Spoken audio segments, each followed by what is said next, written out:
By the second week of the general strike, the end was coming into view. But not in the way the strikers had hoped. The pressure was mounting. The leadership was wavering. And the government was offering nothing. This is Churchill and the General Strike, Episode 3, Unconditional Surrender.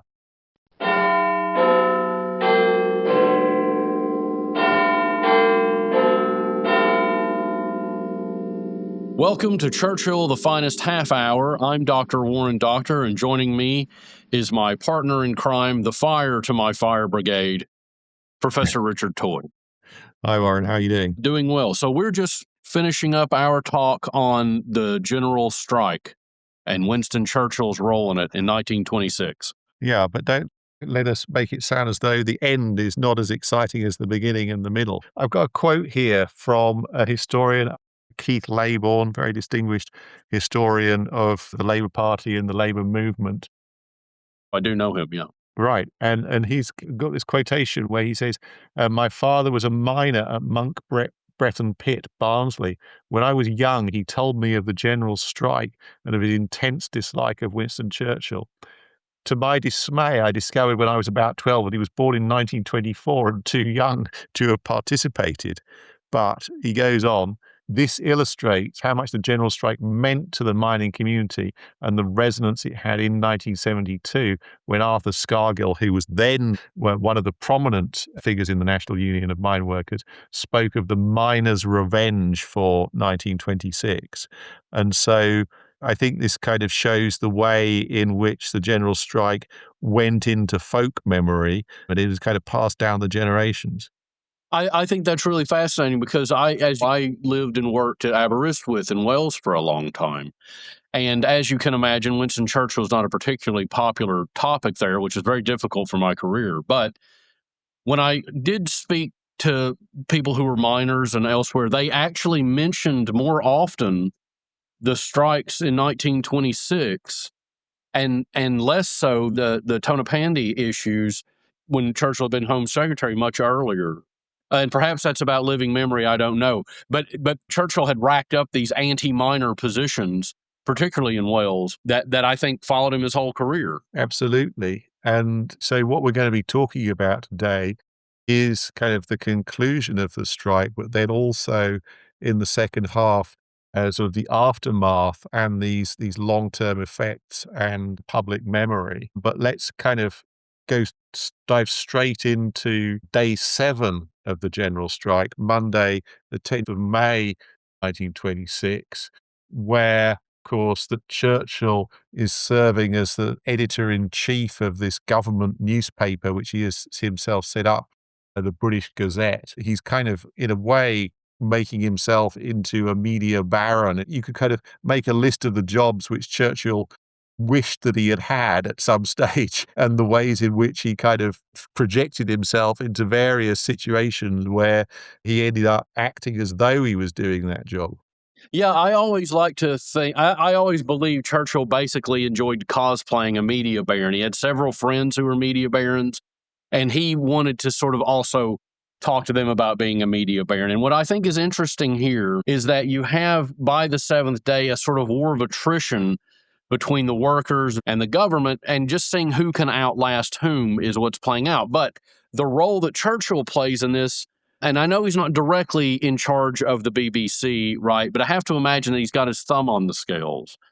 And what I find really interesting here, particularly as a parallel to our own times, is how the BBC kept assuring the nation that the railwaymen were returning to the work in large numbers, everything were going to be okay. When in fact, after the strike, some of the statistics revealed that only about 3% of the railwaymen had actually returned. And so basically, the state media, certainly the British Gazette, were lying. Yeah, exactly. Again, this takes us back to the confrontation that Churchill had with John Reith, the BBC's Director General. Churchill was wanting the government to take over the BBC, and Reith is saying, well, no, we need to appear to be independent. That's really important. But as you say, at the same time, the BBC was certainly willing to promote the government line. They just realised, or Reith realised, that it would look less convincing if the government had in fact taken over the BBC and was giving it direct instructions. So I think it's very important. Obviously, this was a pretty new technology, and you can well imagine that radio would have had a very powerful effect at a time when not all the newspapers were in fact getting out. Alongside the British Gazette, there were attempts to produce other titles as well, but sort of the normal routine of the daily press. Remember, this is a time when it wasn't just one edition a day. You might have multiple editions. You would have evening papers, daily papers. There would be one city might have 2 or 3 different rival newspapers, and a lot of that has been cut off. So the BBC does take on a very important role. But there's another issue, and we talked about this last time, that was going on during this phase in the 7th day as we entered the 10th day of May, which is, remember, to alleviate things, volunteers had come in to try to run the railway and various operations in lieu of the workers being there. But this was often created more damage. It created more problems than it solved, because these volunteers had no formal education or training in how to do the operations or to run the railway. So you had these, what was called these college boys in their sweaters, basically coming in and doing enormous damage to the railways themselves, and including actually causing accidents and fatalities. Well, absolutely. For example, there were 4 people killed in railway accidents at Edinburgh and Bishop Stortford in trains run by volunteers. This Flying Scotsman, one of the most famous trains travelling from Edinburgh to London, was derailed as a result of sabotage, actually. So again, that kind of gives the lie to the idea that this was a totally peaceful strike. Marjorie Pollitt, who was the wife of the Communist Party leader Harry Pollitt, was arrested for being in possession of documents containing false statements. So trying to publish something called the Workers' Bulletin.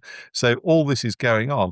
And at the same time, there are actual negotiations going on between the Trades Union Congress and in particular the Miners' Union, remembering that problems in the coal industry were the kind of original trigger for this whole thing. And again, the miners are determined not to accept wage cuts. And that Sir Herbert Samuel, this Liberal politician who we talked quite a lot about last time, is kind of meeting, though without having a kind of a formal role, in trying to find some kind of settlement. And the leaders of the TUC, for the most part, are fairly moderate guys who, at this stage, are many of them are looking for an out on this. And I'll tell you a good reason why people might have wanted the strike to end. That all the pubs in Poplar in East London were closed because beer was running short. Oh, well, I mean, I can understand that would be a huge problem for any country. So one of the things that I think is really interesting, I mean, as I mentioned, this has become a war of attrition. And from the government's perspective, that has to be a good thing, because, of course, they can outlast the TUC because they realize that they could run the TUC out of funds. So you could see why the TUC and others would actually be trying to come to an agreement in a way that the government doesn't necessarily have to. But that's not necessarily true for all the strikers, in particular the miners. Absolutely. And just sort of trying to think about Churchill's role in this as well. He is already trying to think about a post-strike strategy. And though he, I would say very understandably, has this reputation as a kind of implacable foe of the unions, there is, as we mentioned before, he does see a distinction between sort of a legitimate industrial dispute in which the miners are involved and the general strike as a whole. So on the 11th of May, getting very much towards the end of the strike, Churchill is writing to Baldwin, the Prime Minister, saying there must be a clear interval between the calling off of the general strike and the resumption of the coal negotiations. There mustn't be anything which is simultaneous and concurrent. In other words, he wants to de-link the end of the strike and making any progress on the coal dispute. He says, tonight surrender, i.e. by the unions, tomorrow magnanimity. In other words, we make sure that it looks like the strike has been completely defeated, and then we can be generous. Which is that's a very Churchillian point. And I think to some degree, the fact that the miners are sort of branching off from the larger TUC itself indicates a way that these things would have to become separated, however you want to frame it. So almost into the ninth day of the strike, the leaders of the miners group basically outright rejected Herbert Samuel's proposals and just sent back the word that they had said the whole time: not a penny off the day, not a minute on the day. Not a penny off I ruin it every time I say it. Not a penny off the pay, not a minute on the day. There we go. I did it. Good. You see, these miners probably had to practice that as well. I'm sure they did. I'm struggling, and I have several degrees. And again, Churchill is being perceived as a little bit of a problem, even by some of his colleagues. So Baldwin, writing to the king, as he habitually does to explain what's going on in the government, he says, criticism of the British Gazette may perhaps act as a beneficial check on the exuberant editorial enthusiasm of Mr. Churchill, who is finding that an editor's task is almost as much open to criticism as that of Chancellor of the Exchequer. So, of course, that's Churchill's day job is like running all the finances of the country, but kind of moonlighting as an editor. And so, in a way, I think that it's probably an exaggeration, but of course, everybody in the government wants the general strike to end. But probably one of the benefits of they see is that it may help Churchill calm down a little bit too. Oh, and one of the things that I just want to touch on here is let us remember, like you said, that Churchill is also Chancellor of the Exchequer. So he's engaging in that activity all through this, in addition to being his pretend paper baron. And it speaks to a couple things that are very Churchillian, in my opinion. One of those is the man had an enormous energy for work and could sort of juggle these two things, particularly because there's an obvious overlap there. But the second thing I think is that also in a very Churchillian way, he's almost overestimated his abilities to kind of flip people to his own cause. And he's kind of overextended here in a way that I don't think he's fully calculated. Now, he may win the battle, but I don't think the ramifications for what's coming are really in his mind. And perhaps we can discuss those ramifications after the break.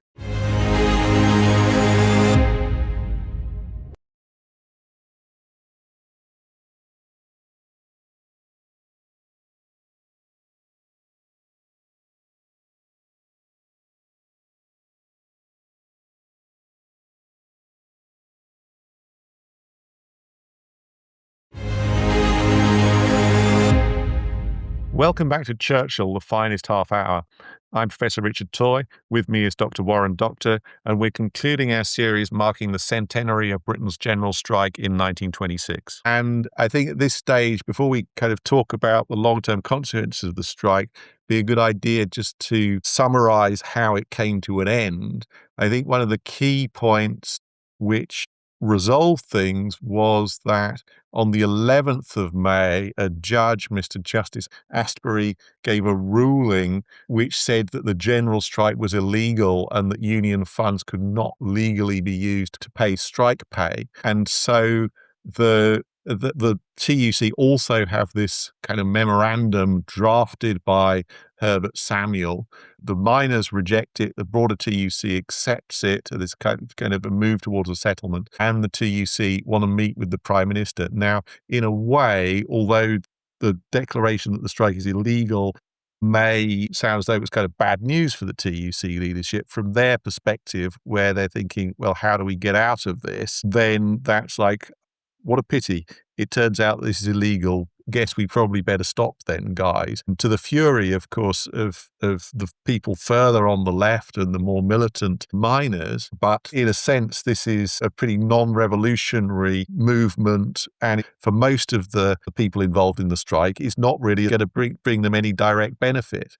So looking for an exit ramp is something that the TUC leadership are really pretty keen on by this stage. But what I find really interesting is when they go to meet with Prime Minister Stanley Baldwin, and they must have been surprised or shocked to see that he basically was not willing to concede anything, that he refused to offer any guarantees against victimization or to guarantee any positions, to change any kind of lockout notices. So he basically didn't have their back at all. And you can imagine that this sets up a kind of an interesting position that I think Winston Churchill would be very favorable of, but not necessarily the British working class at all. Right. And so because of that victimization, actually, not everybody goes back to work immediately. And of course, the miners remain on strike then for several months until they're effectively ground down and are really forced to go back to work. So Baldwin, one thing which he is good at, and one thing where he's quite different from Churchill, is the sort of the quality of his rhetoric. As you say, he's taken a very tough line in terms of the actual negotiations. He hasn't caved in any way, but his language is much more emollient. I mean, I used that word last week. I think he's saying we should resume our work in a spirit of cooperation, leaving behind us all malice and vindictiveness. Whereas Churchill ultimately comes out of this, although he's not been absolutely hard-line in every single respect, as we were saying earlier, he is too also willing to be magnanimous, but the way that his image comes out is of this sort of hardliner with this reputation as an extremist, really, as somebody who is malicious and vindictive, and he carries that with him for much of the rest of his career. Of course, during World War II, that image is softened. He becomes much more of a national figure, obviously, and yet there is always that undercurrent of resentment towards him, which, as you say, persists through to this day, not only in Wales, but in certain other former industrial areas. In any mining area, really. And I mean, one of the things I think that is in poor taste of Churchill, while in this moment, Churchill is almost intentionally presenting himself as kind of loose cannon almost. And he takes what I think is an unnecessary victory lap to kind of mock the unions and to say that if they ever do it again, he will loose upon them another British Gazette. And so I think he is. I'm I'm gonna sorry. have a slightly different take on that, which is that I think that he built it in the speech up. He kind of was working up to make it sound as though he was gonna threaten sort of fire and brimstone, sort of unleash hell on you. But then, like, at the last bit, he says, "I'll unleash another British Gazette," and it's kind of a laugh line, right? So I so see. so that in fairness to him, he is actually trying to undertake a little bit of self-mockery there, which is not something he's always known for. But I would say, although that kind of works in the moment in the House of Commons, because all the Labour guys are sort of getting ready to, get really angry, and then it's kind of undercut with a joke. It kind of works in the moment, but it doesn't really work in terms of his long-term reputation. No, and also because I mean, as we've just seen, I've always read that in print, so I Mm. didn't hear the inflection of it being a joke. I was imagining he was taking the role of the British Gazette very seriously upon reading it, and so I do suspect that you're right, and it would be a very Churchillian thing to do. But I think I mean we've been talking about the long ramifications of this, or we'll talk more about that. But in the immediate aftermath, one of the things I think that is really remarkable is you've got Churchill taking a victory lap.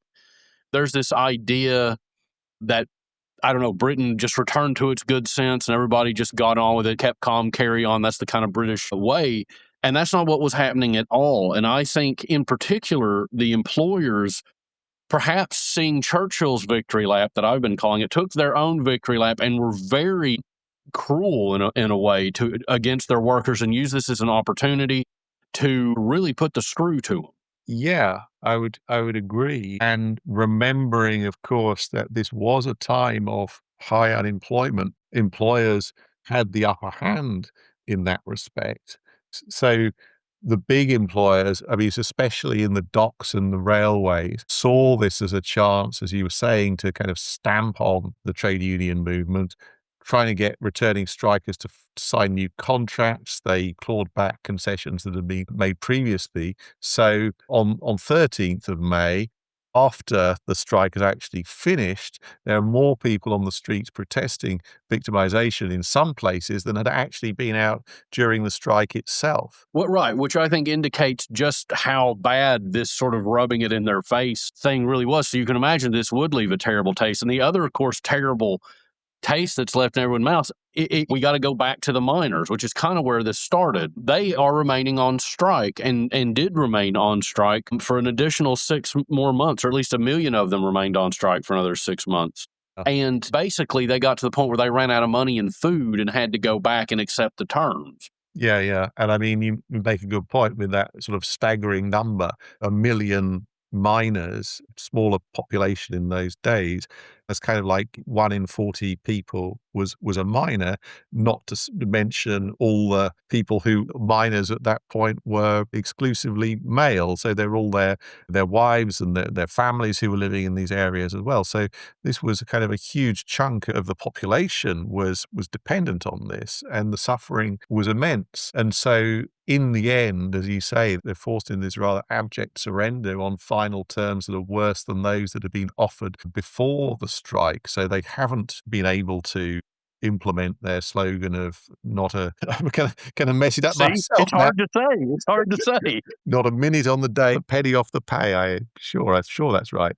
So, but sort of, coming back to Churchill, of course, he, at the end of the strike, had almost been, oh, well, the British Gazette, can we keep it going for a bit longer, even though there's no actual requirement for that? And so Leo Amery, who is Colonial Secretary, writes about Winston giving a magnificent tirade on the wonders achieved by the British Gazette, the selfishness of the Times in wishing to increase its circulation at the expense of others during the crisis, and so on. Nonetheless, of course, everybody else in the meeting says, well, come on, we've got to shut this paper down now, and that is what happens. But of course, Churchill does continue to be involved in negotiations with respect to the miners and also about potential future trade union legislation. This wasn't just him, but I think that in those days, in general, cabinet ministers in one department were a bit more inclined to get involved in things which were not their direct departmental concern. Well, in a sense, because it was in some way connected with finance, the strike was his concern up to a point, but I guess that his colleagues often felt that he was kind of butting in with sort of unsolicited opinions when they thought, well, I've got this under control. Right. And I mean, and he's almost positioning himself as being quite boisterous. So he vociferously supported the 1927 Act. This is after the fact, which basically made sympathy strikes illegal. Yes. And I think he probably took it as a great thing that he damaged the Labor Party this much. Yeah. Yeah. I mean, in a way, we can't stress this enough. So this is the 1927 Trades Dispute and Trades Union Act.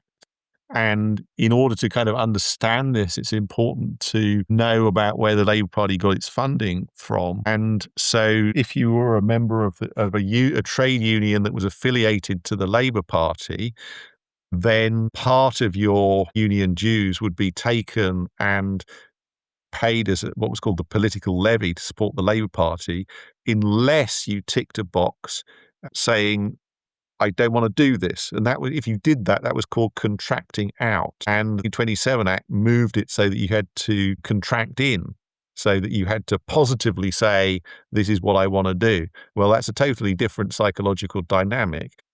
And so, in spite of what Baldwin had said about sort of not being vindictive, this was kind of seen as the Conservative Party taking an opportunity to kind of kick its political opponents when they were down. Right. I mean, and the effect on the Labor Party, I mean, I wouldn't describe it as catastrophic, but it was significant because they immediately lost 1/3 of dues being paid by their members.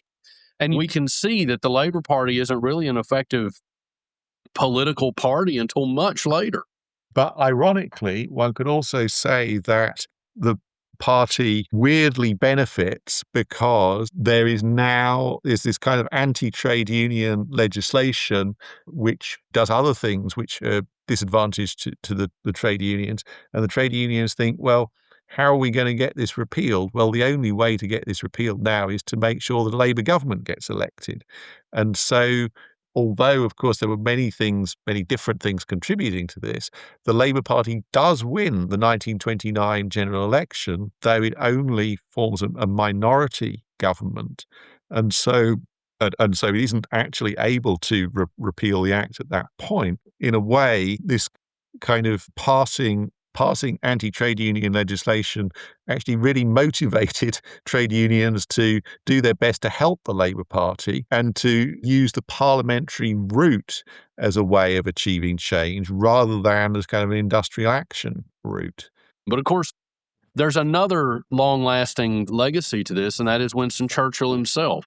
Right, absolutely, yeah. And I think he perhaps inadvertently made himself the kind of arch enemy of the worker. Well, in a way, he was kind of building on a reputation which you already had in the light of the Tony Pandy of events which we've talked about previously in 1910, in the light of his attitude in the Russian Civil War when he was strongly in favor of British intervention. And so you're kind of layering up this sort of sediment of an image, if you like. And so this is kind of another layer. And in fairness to Churchill, in comparison to, for example, the Conservative governments of the 1980s, in his second premiership in the 1950s, there was a bit of a tendency for the government to very easily give in to trade unions, not necessarily conceding all their demands, but they would kind of bid high and the government would say, well, let's kind of accept part of that because we don't want trouble, we don't want any confrontation. So he wasn't necessarily kind of maniacally anti-trade union. However, the issue was, of course, that perception. And of course, also that he did stick to favouring the 1927 Act. And so, I mean, what do you think? Did Churchill's actions during the general strike make it hard for Labour to see him as an ally in the battle against appeasement? Right. And so I would argue that it did. And I think that this created a significant ramification in that Churchill was seen as an enemy of labor and as an enemy of the worker and as a man of his own class in such a way that he didn't really understand the British public. And I'm often, just as an aside here, people in the States ask me about the movie Darkest Hour all the time. And I always say, oh, I think it's an excellent movie, with the exception of the scene on the tube, which is sort of farcical. And they said, oh, how can that be? And I explained Churchill was a man of his class. He only rode the tube once in the 50s, and he absolutely hated it. He hated being near people that weren't in his class and all this kind of stuff. And this, I think, really reveals this element of his personality. However, I think that why this is important in a larger picture is that when we get to the Second World War, and Churchill does offer Clement Attlee the role in his government in order to bring people together, and he does see things from, I'm going to say, British perspective outside of class. The fact that he was able to fold in labor the way that he was enormous, and Yes. and that he understood what he was doing there, sort of trumped in his own mind this kind of class business, I think is really remarkable. Yes. I mean, it's also worth saying at the point where Attlee and Arthur Greenwood, Labour deputy leader, come to discuss joining the coalition, they do kind of raise the 1927 Act and say, well, can we bin this now? Churchill is pretty emphatically no, and they accept that. I mean, you could say they were kind of trying their luck. They weren't going to make that into a deal breaker, right? Yeah. The attitude which Churchill does take during sort of World War II is, well, rather than us binning it now, if the British people want to get rid of the Act, then they can elect a government which is going to do away with it. Okay, fair enough. But of course, Labour does win the 1945 election. It does Right. promise to undo it. And once they've won the election, it's very hard for anybody, for Churchill at any rate, to criticise them for undoing the Act, because they certainly had promised that that was exactly what they were going to do, and the British people had voted for it. There's no question. And I also think that that transition point about the Churchill forming the coalition, his relationship with Labor, and to a lesser degree the Liberals, really sort of illustrate why in the 1945 election that the Labor poster said, cheer for Churchill, vote for Labor. And that seemed to be the kind of position of the whole country then at that time. So, I mean, and all this can find its roots in many ways in the general strike, this as it relates to class. Yeah, and you could even say that he obviously did have a very high level of popular support during World War II, but as a war leader. And Right. people would say, well, he's great as a war leader. In a way, his behavior during the general strike had kind of built him up in that respect. It had kind of undermined him from one point of view, but it had also shown his kind of aggressive qualities, which were things which a lot of people liked. I mean, although Labour people in 1940 disliked some aspects of Churchill's opinions, they disliked Neville Chamberlain even more, right? Right. Because he really appeared to kind of despise the Labour Party, and they fully reciprocated that feeling. And people had quite a lot of doubts about Churchill, but they saw also that he had strengths and were prepared to kind of swallow those doubts for the time being. Join us next time for a new series in which we look at Churchill's complex and controversial relationship with Ireland. And in the meantime, KBO.